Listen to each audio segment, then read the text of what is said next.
দীর্ঘ অপেক্ষার পর নিজ মাতৃভূমিতে একে একে ফিরে আসছেন গাজাবাসী। কারাবন্দী কিংবা দেশ ছাড়াদের ফিরে পেয়ে আবেগ আপ্লুত স্বজনেরা। এ যেন নতুন করে তাদের বেঁচে ওঠা। তবে সুন্দর এই মুহূর্তগুলো ফিকে করে দিচ্ছে তাদের মাতৃভূমির অবস্থা। ধ্বংস হয়ে আছে দিক বিদিক। শুরু হলো যুদ্ধবিধ্বস্ত দেশে গাজাবাসীর নতুন সংগ্রাম। এদিকে অনেকেই দেশে ফিরে খুঁজে পায়নি নিজ পরিবারকে। তাদের ফিরে পেয়ে কেউ দৌড়ে আসেনি, ফেলেনি চোখের পানি। পরিবারের সাথে পুনর্মিলনের পর খুশি হলেও দেশের দুর্দশা দেখে হতবাক হয়ে গেছেন হোসেন জুয়াইদি। যে দেশ রেখে গিয়েছিলেন সেই দেশের সাথে বর্তমান দেশের মাঝে যেন আকাশ পাতাল তফাৎ। জুয়াইদি বলেন, তিনি প্রথমে নিজের পরিবারকে দেখে অনেক খুশি হয়েছিলেন, তবে ধ্বংসের ব্যাপকতা তাকে হতাশ করে ফেলেছে।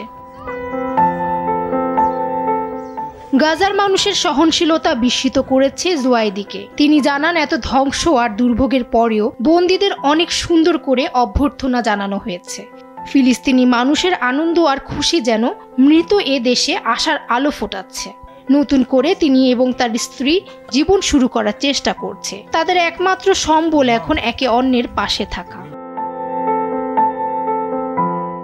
অন্যদিকে শূন্য হাতে অসহায়ভাবে বসে আছেন সালেম। হাত বোলাচ্ছেন স্ত্রী এবং সন্তানের ছবির ওপর। শক্ত হয়ে গেছে তার মন, চোখ দিয়ে ঝরছে না এক ফোঁটাও পানি। চেহারায় শুধুমাত্র আফসোসের ছাপ। তার মন বলছে ফিরে যেতে সেই সোনালী দিনে যেখানে তার স্ত্রী এবং সন্তানেরা জীবিত ছিল।